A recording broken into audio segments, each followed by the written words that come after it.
അമ്മ ചോദിക്കുക കല്യാണം നോക്കട്ടേന്ന്. ഞാൻ പറഞ്ഞു കുറച്ച് കഴിഞ്ഞിട്ട് മതി, കല്യാണപ്രായമൊന്നും ആയിട്ടില്ലല്ലോ.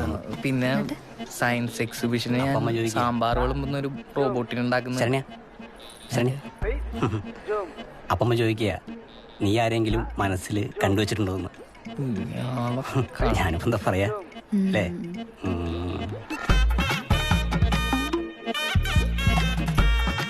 എന്ത് നല്ല സാറായിരുന്നു. ഇപ്പാളുടെ അവസ്ഥ നോക്കി. ശരണ്യ പിരികത്തിന് കുറച്ച് കട്ടി കൂടി തോന്നുന്നു. ത്രെഡ് ആയിരുന്നില്ലേ? ഇതല്ലേ ഭംഗി? ആണോ?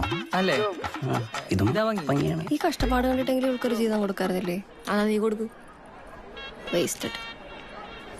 ഈ റോബോട്ടിന്റെ ഒരു ഡ്രീം പ്രോജക്റ്റാ. ശരണ്യ നമുക്കൊരു സെൽഫി എടുത്താലോ? ആ എടുക്കാം. വാ സോന, സെൽഫി സെൽഫി വാ. പിന്നെ എടുക്കാം. പിന്നെ അത് ശരിയാ, അകത്ത് കയറിയിട്ട് എടുക്കാം. എല്ലാവർക്കും കൂടി എടുക്കാം. റോബോട്ടിന്റെ ബാക്കി വിശേഷം. അവിടെ സാറിന്റെ പെണ്ണ് കേസ് എന്തായിരുന്നു? എങ്ങനെ? അല്ല പെണ്ണ് കാണല്